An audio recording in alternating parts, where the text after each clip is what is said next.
안녕하세요.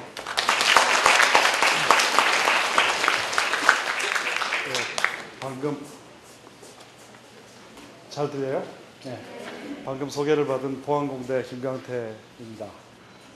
수학계의 거인이라고 말씀하셨는데 몸무게로는 그렇게 될 것 같아요. 네.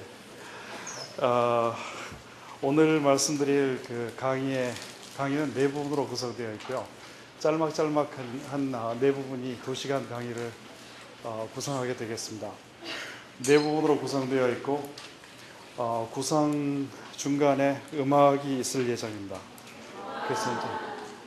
그래서 그걸 보시면서 즐겁게 감상해 주시면 좋겠는데요. 강의 내용은 매우 심각한 수학입니다. 재미있게 해드렸으면 좋겠지만 수학이라는 게 그렇게 재미있지 않을지도 모르죠. 아무튼 수학 강의를 시작을 하면서 전개하면서 무엇이 전개되는지 보시면 좋겠습니다.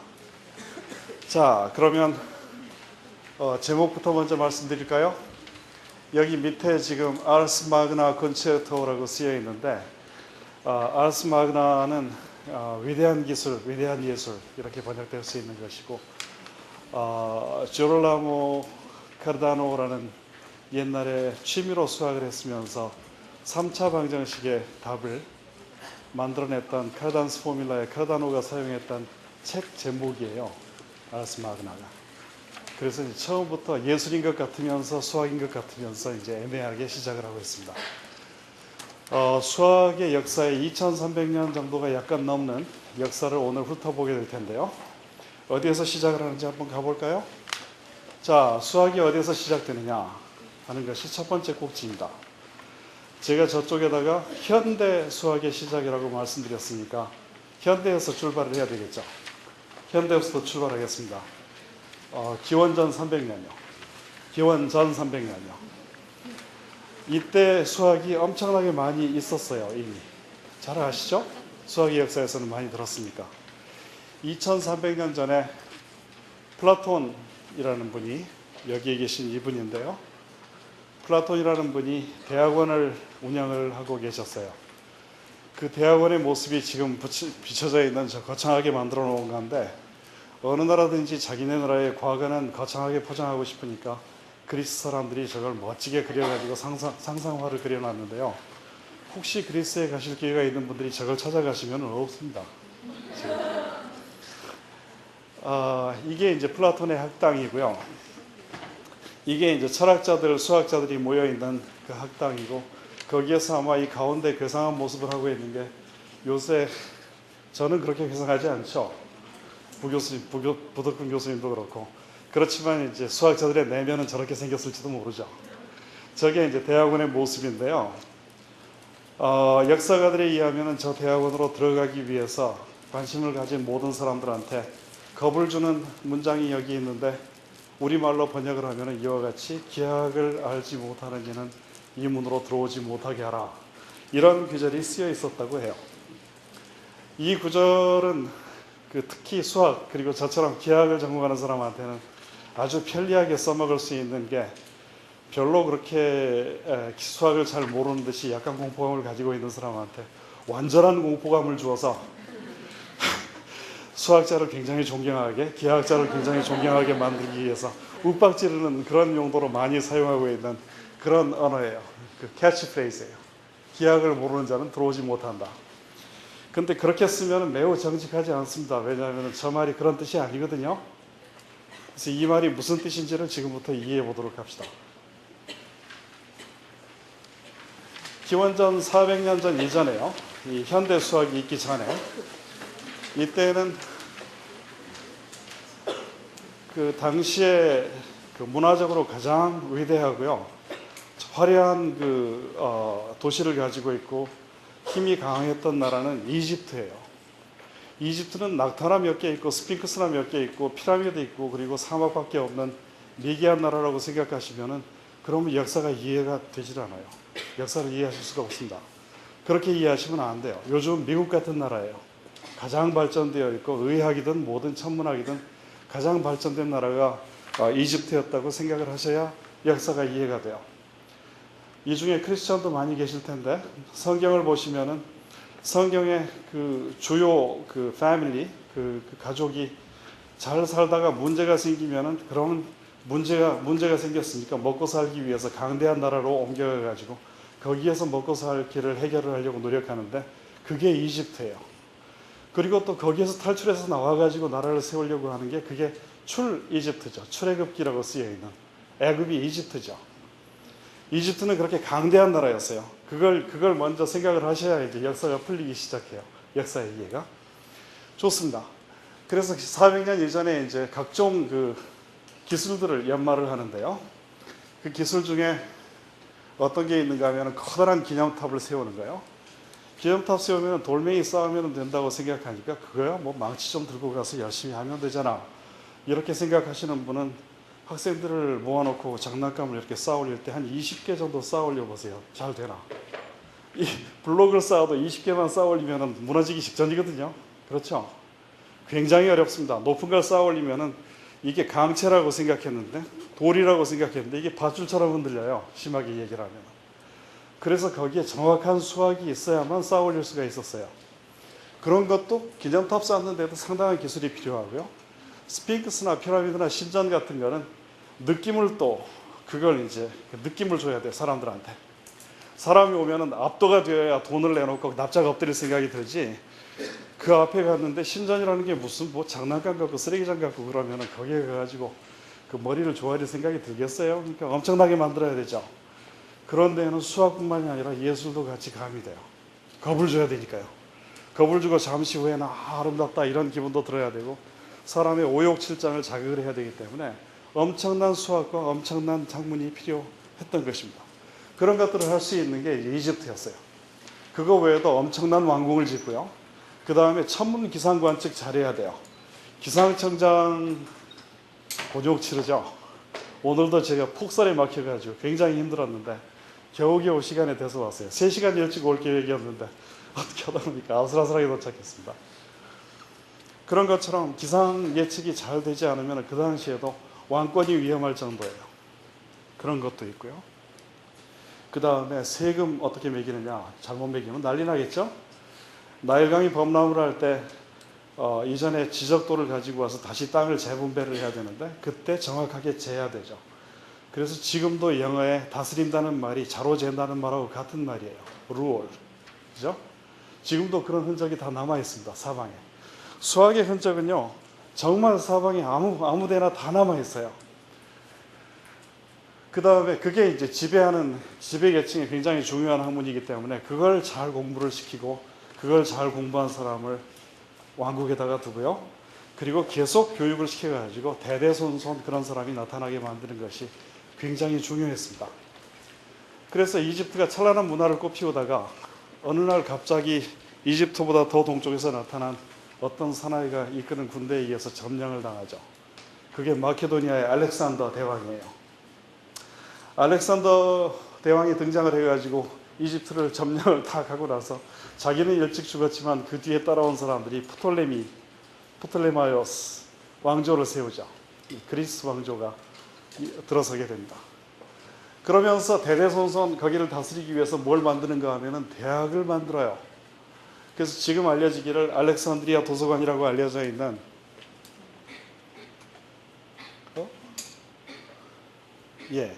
알렉산드리아라는 도시에다가 도서관을 지어요. 도서관이라고 쓰여 있으니까 이제 우리는 보통 이 충남대학교도 도서관이 있죠. 저런 걸 생각을 하시는데 저 도서관은 도서관이라기보다는 현대어로는 대학교라고 생각하시는 것이 더 옳습니다.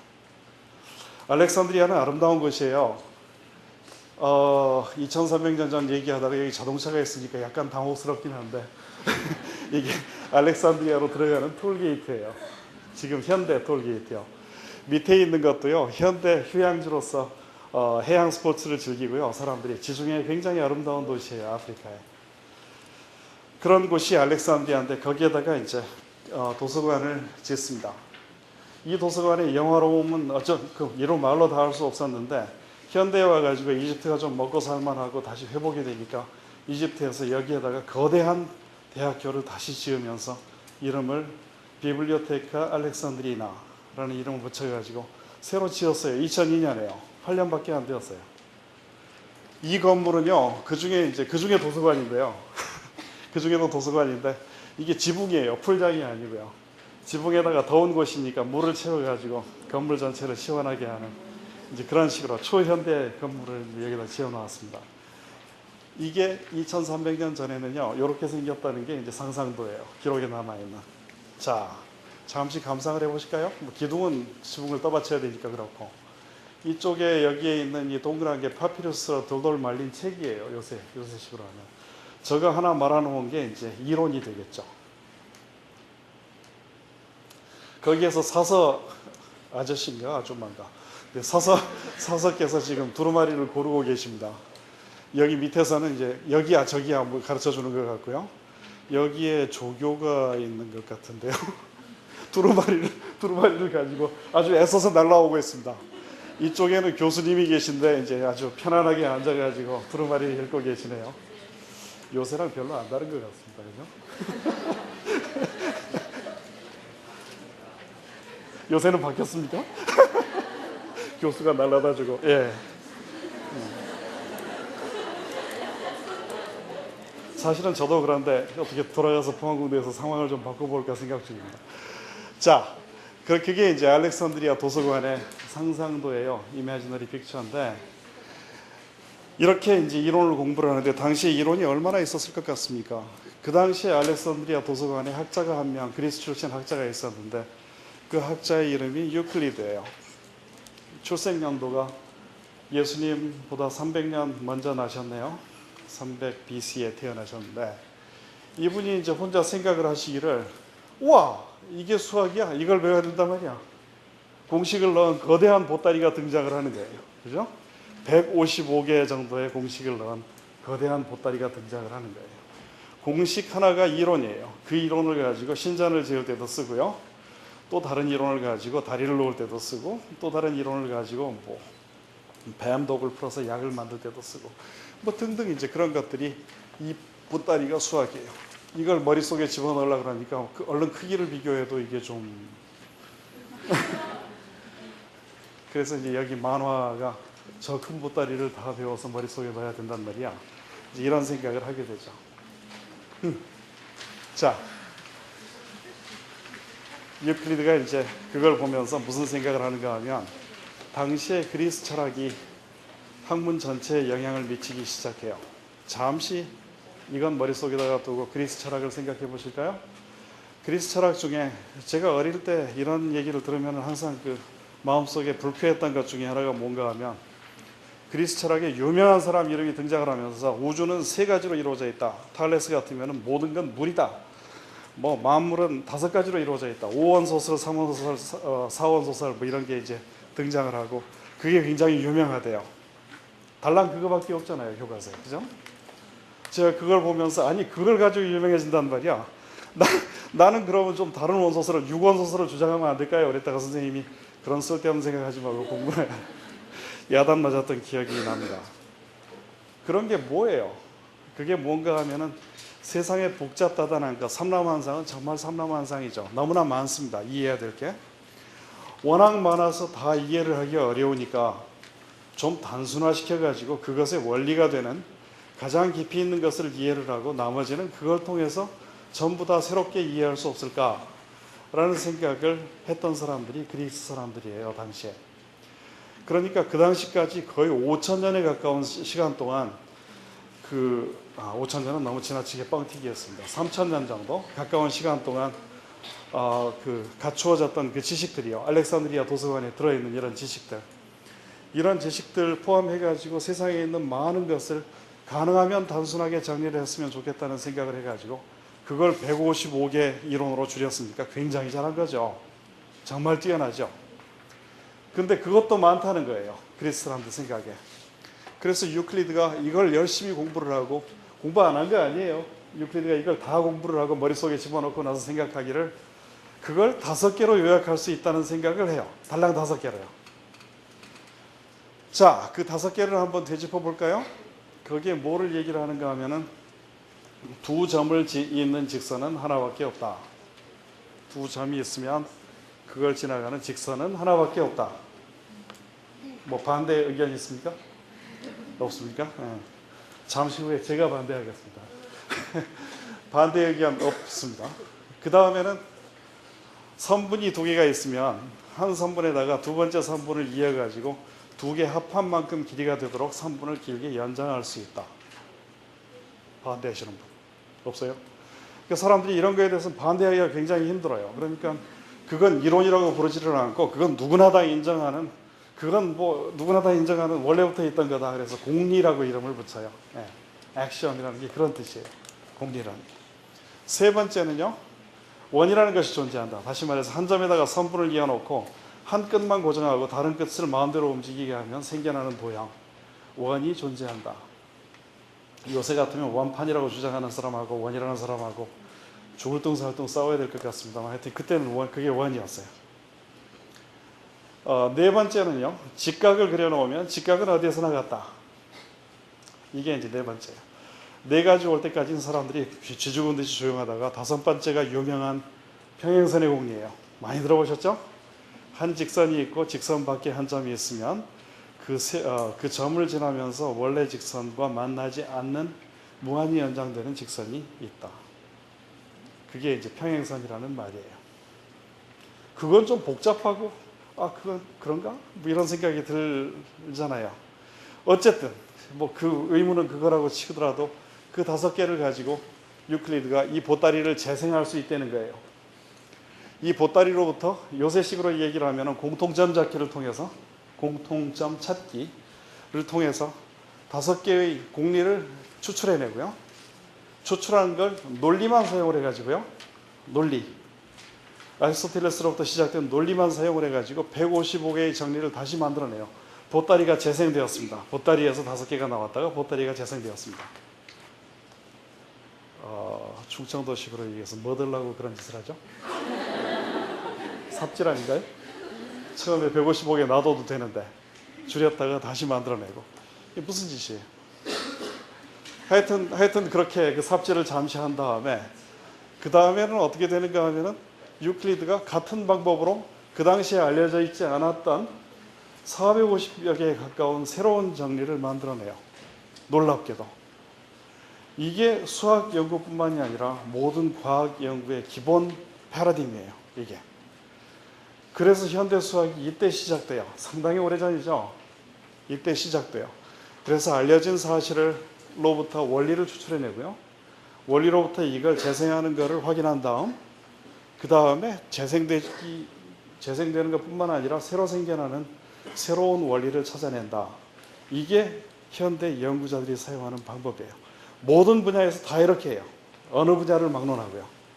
그래서 영재라는 사람은 하늘에서 뚝 떨어져 가지고 새로운 이론을 내놓는 사람이라기보다는 이 과정을 충실하게 잘 수행하는 사람이 영재라는 사람이에요. 이걸 할 수 있는 사람이 하는 것도 쉽지는 않아요. 그래서 제가 사파를 가져오기를, 이전에는 보따리였던 게 책꽂이에 깨끗하게 정리됐는데요. 이 무지막지한 보따리가 여기에 요 몇 권으로 정리된 거고요. 여기 나온 거는 450개의 새로운 정리를 정리한 전집이에요. 이와 같이 깨끗하게 정리할 수 있다. 이게 유클리드 선생님의 업적이었어요. 시시하지 않죠? 첫 번째 나타나는 천재입니다. 그래서 플라톤 교장 선생님이, 요새 교장 선생님이 이렇게 생겼나요? 선생님이 거기다가 이렇게 써붙였어요. 뭐라고요 이게? 기하학을 모르는 자는 들어오지 못하게 하라. 이거 읽어보고 싶어 하는 사람은 여기서부터 A를 빼고 읽으면 지오메트리하고 굉장히 비슷하죠. A가 붙었다는 건 모르는 거고요. 이거는 들어오지 못하게 하라는 그리스어고, 이거는 엑시트하고 비슷하게 생겼죠. 들어오지 말라는 말 맞습니다. 제가 아무렇게나 그린 거 아니에요. 저도 위키피디아 찾아가지고 베껴놨습니다. 여기다가. 네. 이게 첫 번째 강의의 첫 부분이고요.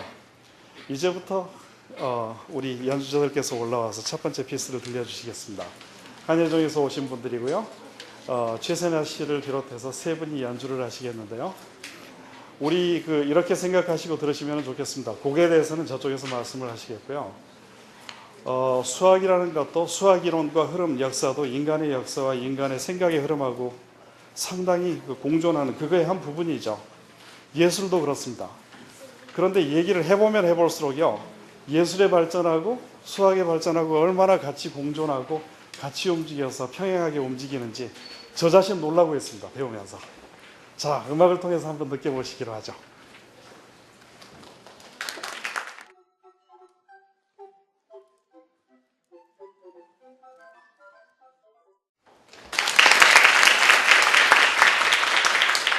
안녕하세요. 저희는 한국예술종합학교에서 리코더를 전공하고 있는 학생입니다.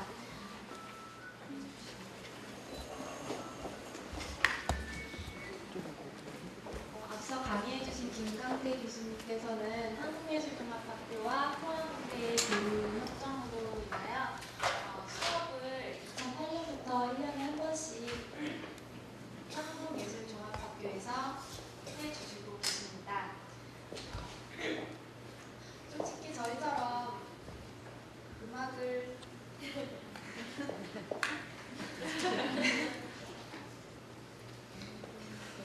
진행하겠습니다. 음악을 전공한 학생은 수학이나 과학에 대한 막연히 어렵다는 그런 선입관이 많은데요. 교수님 수업을 들으면서 저도 많이 수학에 대한 그런 선입관이 많이 바뀌었습니다. 교수님처럼 이렇게 수학을 이야기로 많이 풀어주신다면 아마도 다들 수학을 이해하는 데 있어서 조금 편안해지고 조금 더 쉽게 다가갈 수 있지 않을까 싶습니다. 네, 오늘 김광태 교수님께서는 보셔서 아시겠지만 수학에 대해서 4가지 관점에 대해서 말씀을 해주시게 됩니다. 그에 맞게 리코더 또한 4가지의 다른 색깔을 보여드리려고 저희가 준비를 해왔는데요. 교수님께서 이번 강연을 통해서 리코더에 대한 새로운 관점을 여러분들과 함께 나누고 싶으셔서 저희를 초청한 거라고 생각이 됩니다. 교수님의 그런 생각이 같이 이렇게 나눌 수 있도록 저희도 많이 준비를 해왔고요. 많이 노력을 하겠습니다. 네. 첫 번째 관점은 우리에게 매우 친근한 악기 리코더라는 이미지인데요. 길게 말씀을 제가 오랫동안 드리는 것보다는 우선은 연주를 먼저 들려드리도록 하겠습니다.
친근한 이미지가 되게 강합니다. 특히나 초등학교에서 아이들이 이렇게 칼싸움을 하면서 울 정도로 매우 친근한 이미지를 갖고 있는데요. 리코더의 이렇게 친근하면서도 장난스러운 모습 이외에 다른 어떠한 이면이 있는지에 대해서는 교수님께서 말씀해 주신 두 번째 관점이 끝나고 나서 제가 말씀을 드리겠습니다. 네, 이제 교수님.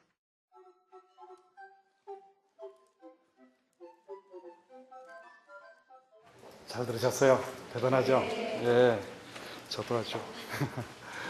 네, 아까 교장 선생님 표정이 변하지 않네요.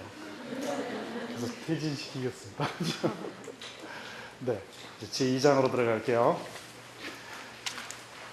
여러분께 드린 그 원고는 이 원고로 다시 재탄생되기 전에 그 리더스 포럼이라는 한국 여성수학회에서 기획했던 기획에서 강연했던 내용이어서 전부 영어로 쓰여 있습니다.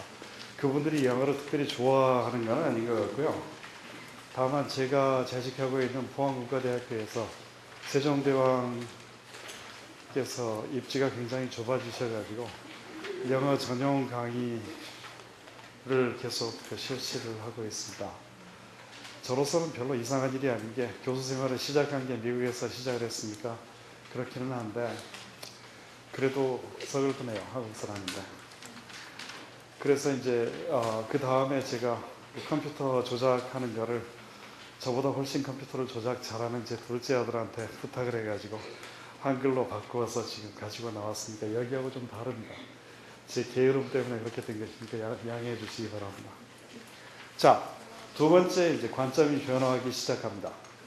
아까 유클리드의 경우에는 수많은 흩어져 있는 관점을 모아가지고 한 군데에다가 공리화시킨 다음에 공리화로부터 다른 원칙을 더 찾아내려고 하는, 이론을 찾아내려고 하는 그런 관점을 보였습니다.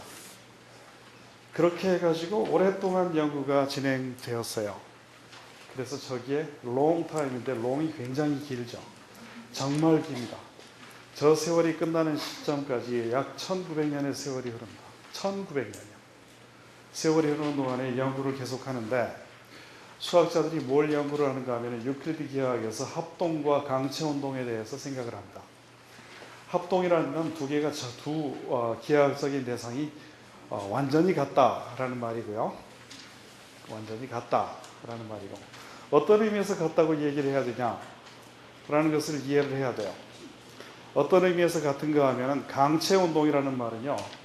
제 이름이랑 비슷하게 생겼으니까 제가 무슨 뭐 여기에 뭐 한 것처럼 그렇게 얘기하려고 하는데 그러기엔 제가 나이가 조금 어립니다. 이렇게 하기는 어렵고요. 그건 아니고요. 강체라는 건 solid body, 그러니까 힘을 가해도 모양이 변형되지 않는 것을 의미합니다. 삼각형 같은 게 위치는 바뀔 수 있고요. 빙빙 돌릴 수도 있지만 단단하게 만들어져서 깨지지도 않고 부서지지도 않고 구부러지지도 않고 찍찢어지지도 않고. 저는 김일성 대학 출신이 아니라 수식어가 모자라네요. 그래서 이제 그렇게 단단한 걸 이동을 해요. 평행 이동하고 회전 이동하고요. 혹은 뒤집고요. 그렇게 해가지고 맞췄을 때 정확하게 두 개가 겹치게 되고 구분할 수 없으면 합동이라고 얘기합니다. 그래서 합동이라는 말하고 강체운동이라는 말하고는 무슨 관계가 있느냐? 그리고 제 학생들한테 물어보면 우리 영리한 포항공대 학생들은 밀접한 관계가 있다고 대답합니다. 예, 그렇습니다. 그러는 와중에요. 그게 이제 중요한 부분이었고요. 그러는 와중에 이쪽에 이제 평행선 공리, 아까 얘기할 때 제가 잠시 뜸을 들였었죠. 여러분도 잘 아시고 있는 바와 같이 혹시 앞에 네 개의 당연한 공리는 워낙 당연하니까 그렇다고 치고 그 네 개만 잘 모아짜가지고 평행선 공리를 추론할 수 없을까? 수학적인 용어로 증명할 수 없을까?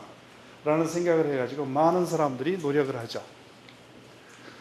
그걸 증명하려는 노력을 기울이는 사람이 있고 한편에는 평행선 공리는 증명 못할 거다라는 이제 그 냉소를 흘리는 분들이 계셔서 그분들은 뭐라고 생각하느냐 하면은 앞에 네 개의 공리는 그냥 두고 평행선 공리가 아닌 공리를 집어넣어 가지고 새 기하학을 만들면, 이제 기하학이라는 말이 이해가 되시죠?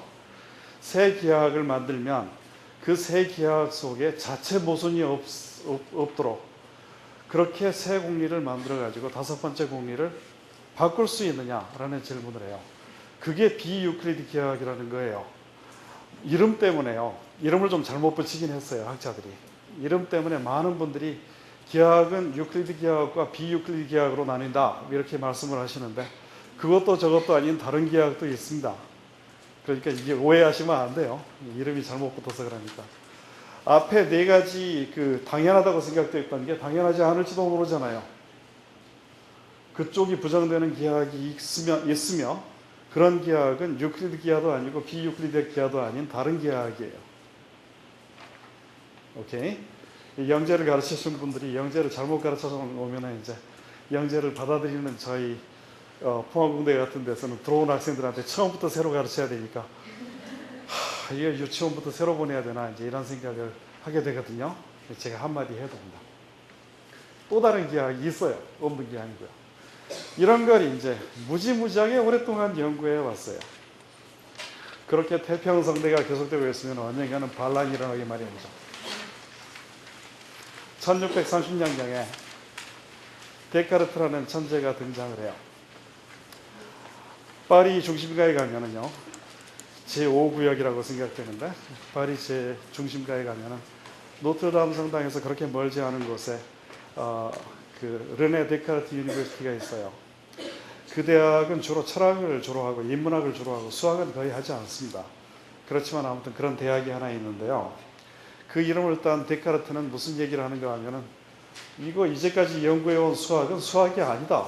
상당히 반항적이죠. 이 반항화 인간의 얘기가 뭔지를 이해를 해봅시다. 자, 먼저 예를 드는데 뭐를 드는가 하면 삼각형이 있는데 삼각형의 내각의 합은 180도다. 이걸 어떻게 증명할 것인가? 데카르트가 이제까지 아름다운 증명이라고 알려진 증명을 갖다 놓고 우리 이렇게 증명하지 않았어요? 라고 얘기합니다. 밑변 BC를 연장을 해가지고요, 누렇게 연장을 했습니다. 색깔의 정치적인 의미가 없습니다. 네.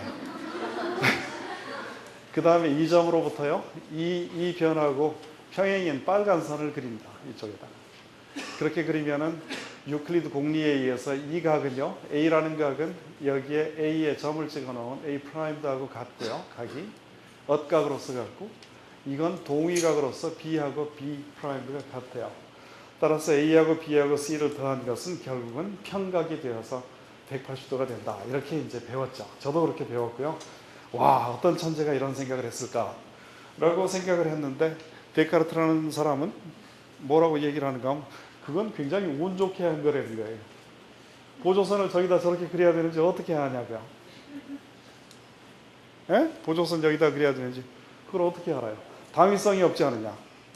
따지기 좋아하는 그런 사람인 것 같습니다. 그래서 이제 이렇게 운 좋게 발견되는 것에 의존해서 수학을 한다는 것이 이게 수학적이라고 말할 수 있느냐? 그건 말이 안 된다. 그래서 데카르트는 뭐라고 얘기를 하는가 하면은, 그렇게 하는 건 안 되고 당위성을 따라가지고 수학을 해야 되니까 그렇게 하지 말자.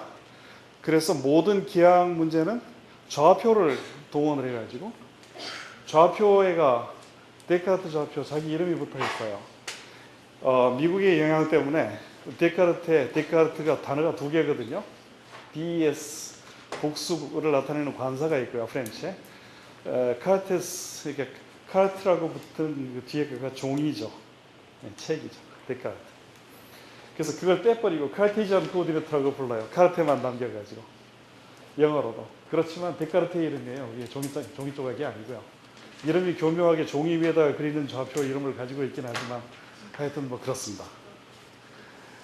그래서 좌표를 통해서 수식으로 해석을 할 수 있고, 수식으로 해석을 하면은 이제 수식이 등장을 하니까, 데카르트는 뭐라고 얘기를 하느냐면 철학자답게, 수식이라는 건 자기 스스로의 욕구를 가지고 있어요. 풀리고자 하는 욕구를 가지고 있어요.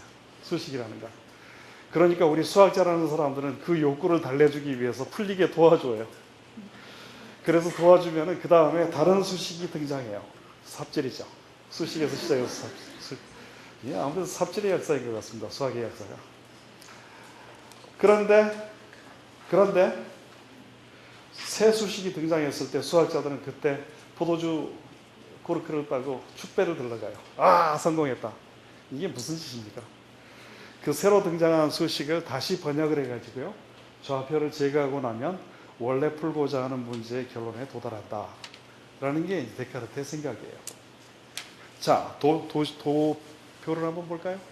이게 데카르트의 철학을 도표로 만들어 놓은 그림인데요. 여러분도 가지고 계십니다. 기하학 문제가 등장을 했어요. 인간 언어로 되어 있는, 인간이 이해할 수 있는 인간적인 언어로 만들어지는 기하학 문제가 등장을 하는데, 그걸 풀어가지고 결론을 냈으면 좋겠는데 이 추론 과정이 잘 보이지 않습니다. 풀기가 어렵단 말이죠. 이럴 때 이제 벽에 부딪혔다 그러고 많은 사람들이 창문을 열고 뛰어내리거나 아니면 수학을 그만두거나 수학책을 불사르거나 수학자를 미워하거나, 그러지 마세요. 그걸 좌표화를 하려는 거예요. 좌표화를 하면은 수식으로 등장을 하고요. 그 다음에 계산과 추론을 통해서, 기계적인 과정을 통해서 다른 수식에 도달해요. 이쪽만 놓고 보면은 다른 사람이 보기에 미친 짓이죠. 아까 플라톤 학당 가운데에 퍼져 있던 사람하고 비슷한 이제 그런 짓이죠. 거기에서 좌표를 제거하고 나면은 마술같이 풀고자 하는 문제의 결론이 등장합니다. 예를 들어봐야 되겠죠? 예, 철학 문제니까 예를 들어봅시다. 피타고라스 정리를 예로 들겠습니다. 피타고라스 정리를 예로 들겠는데요. 이 예를 한번 보면은 여기에 원래 문제가 있어요. 풀고자 하는 문제가 있어요. 문제를 여기다 써야 되는데 여기다 써놓은 이유는 뭔가 하면은요, 이게 결론이 되기 때문에 그래요. 정리라는 건. 이걸 증명할 예정이거든요. 직각삼각형이 여기 하얗게 아무런 이름도 없이 조용히 다가왔는데 거기에 빗변을 한 변으로 하는 사각형, 정사각형을 만들어서 그 면적이 C제곱, 이쪽이 A제곱, B제곱인데 A제곱 더하기 B제곱이 C제곱이 된다. 이걸 이제 면적, 두 개의 삼각형의 합이 다른 삼각형 하나의 면적하고 같다. 이걸 증명하라는 게 이제 피타고라스 정리죠. 유클리드 이전에 알려져 있었어요. 이집트에서. 이미 알려져 있었는데, 오케이. 그걸 이제 증명하는 방법을 어떻게 하는가 하면 이 삼각형을 4개를 더 그려요. 이와 같은 방법으로 그리면은 그 가운데 이 사각형이 여기 들어와 가지고 그걸 따라서 이렇게 삼각형을 4개를 붙여요. 붙이고 나면은 그 바깥에 있는 외곽선들이 정사각형을 이룬다는 것은 금방 알 수 있습니다. 그런 다음에 이 큰 정사각형의 면적을, 넓이를 2가지 방법으로 계산을 합니다. 하나는 이쪽 변이 A 더하기 B고 이쪽 변이 A 더하기 B니까 밑변 곱하기 높이, 그래가지고 이렇게 계산을 하고요. 다른 방법은 여기 그림 그린 대로 4개의 삼각형 하나는 AB 곱하기 2분의 1이죠. 그건 4개 더하기 요거 하나, C제곱. 자, 저렇게 써놓고 나니까 어떠세요? 의욕을 느끼세요? 이게 풀려야 될 것 같은 의욕을 가지고 있단 말이에요. 응? 그래서 그 풀려야 될 것 같은 의욕을 도와주는 의미에서 우리는 머리를 쓰지 않고 연필을 사용해서 이쪽에다가 이걸 사용을 합니다. 쓰고 나서 보니까는 같은 게 양쪽에 있네요. 그래서 그걸 지우고 나니까는 여기에 도달했어요. 여기까지 도달하고 나니까는 수학자들은 축 빼들러 갔고요.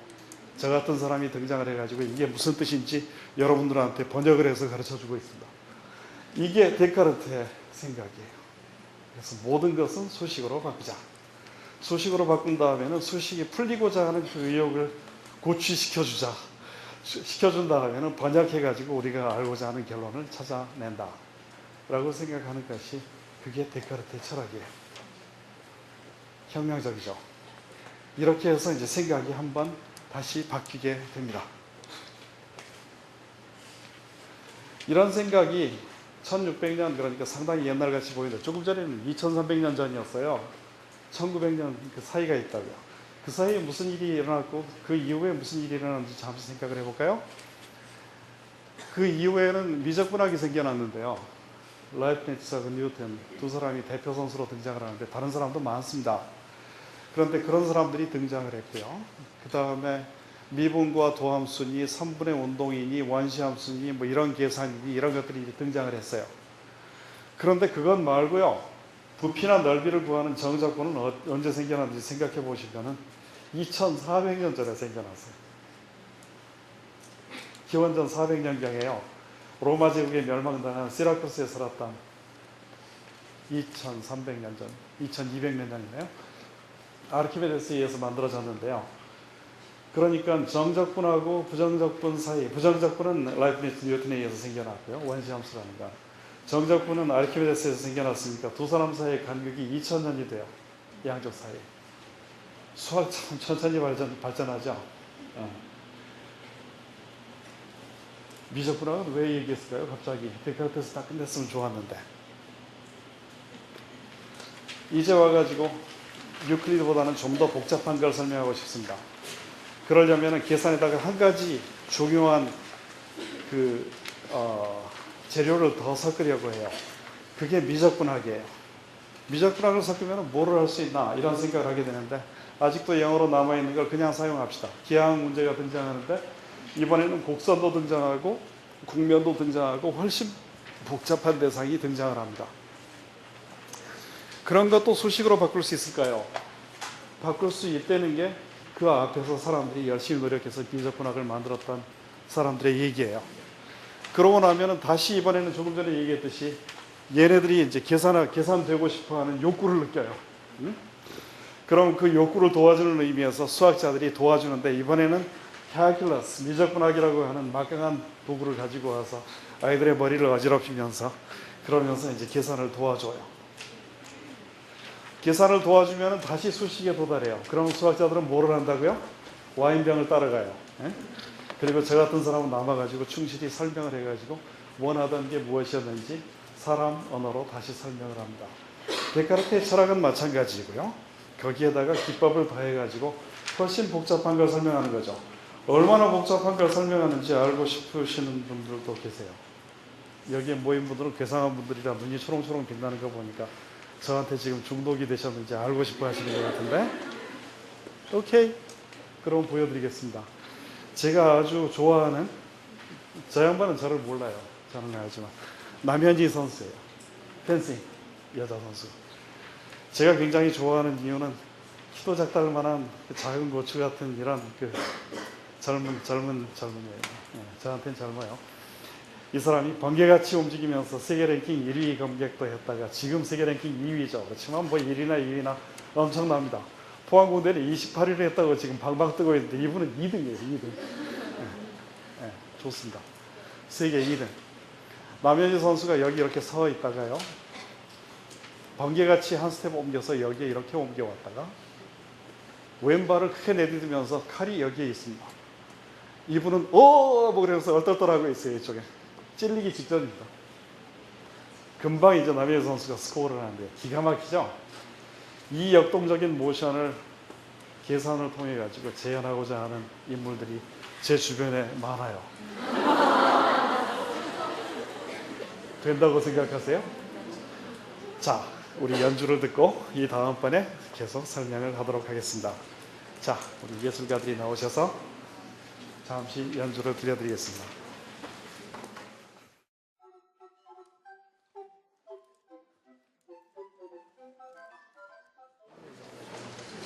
리코더에 대해서 간략하게 설명을 드리고자 합니다. 리코더는 학습을 위해서 만들어진 악기는 아니고요. 바로크 시대에 유럽에서 주로 사용이 되었던 그런 악기입니다. 지금 플룻 하시면 이렇게 가로로 연주되는 은색 빛의 아주 예쁜 여자가 이렇게 막 불고 있을 것 같은 그런 악기를 다들 떠올리시잖아요. 바로크 시대의 플룻이라고 하면은 리코더를 일컬었습니다. 그만큼 매우 주요한 위치에 있었고요. 그 다음에 그 당시 문화에는 식사나 아니면 간단한 다과 아니면 담소를 나누면서 그 자리에 있는 사람들끼리 함께 연주를 해보고 그 연주 자체를 즐기는 그런 문화도 항상 갖고 있었습니다. 그리고 그러한 문화에 물론 리코더도 포함이 되어 있었고요. 그렇게 민간에서뿐만이 아니라 이제 궁정에서도 많이 사용이 되었는데요. 그것을 증명하듯이 헨리 8세가 죽은 후에 그의 유품을 조사해본 결과 리코더가 총 76개가 발견이 되었다고 합니다. 그 정도로 그 왕궁에서도 많이 사용되었던 악기이고요. 그리고 이제 리코더 종류를 조금 말씀을 드리려고 합니다. 우선은 아까 다 보셨는데 저게 리코더야 싶은 게 조금 있으셨잖아요. 우선은 그 초등학교 앞 문구점에서 다들 구입할 수 있는 8,000원짜리 그 소프라노 리코더고요. 그 다음에 그보다 조금 더 큰 알토 리코더, 다음에 그보다 더 큰 테너 리코더, 그 다음에 그 다음으로 베이스 리코더가 있습니다. 네, 지금 소프라노 리코더보다 조금 더 작은 소프라니노 리코더라는 악기도 있고요.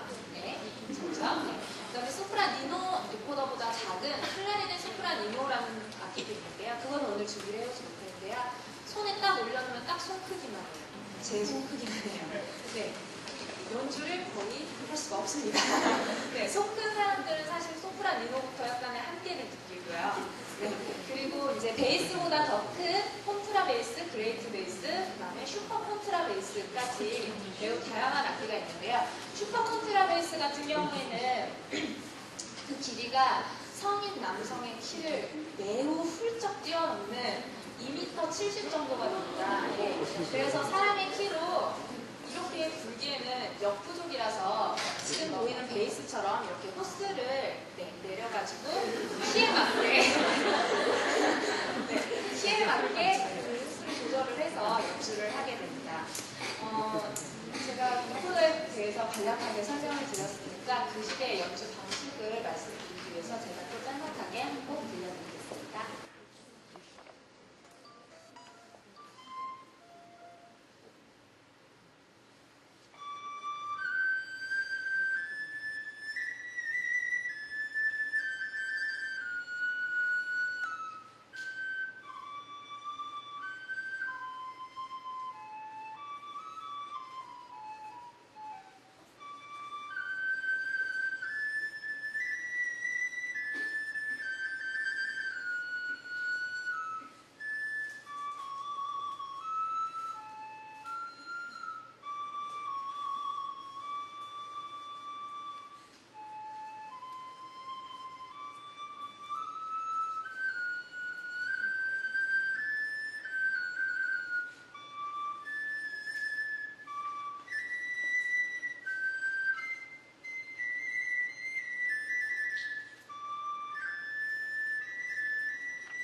악기는 소프라니노 악기인데요. 이 악기 자체가 약간의 새소리를 많이 모방한 소리를 갖고 있습니다. 그래서 제가 그 소리를 조금 들려드리고자 사랑의 종달새라는 곡을 연주를 했고요. 교수님 말씀에서 들으셨다시피 데카르트는 기하학을 수식으로 표현하는 것을 생각을 해냈습니다. 음악에서도 그와 마찬가지로 평균율이라는 법칙 아래 음악적 표현을 음표의 법칙으로 정립한 사람이 있습니다. 예, 매우 유명한 음악의 아버지로 많이 알려져 있는 바흐라는 사람입니다. 그리고 바흐 이후에도 그러한 질서가 계속 구축되고 그 다음에 지속되는 시간이 이어지게 됩니다. 그래서 이번에는 바흐의 곡을 저희가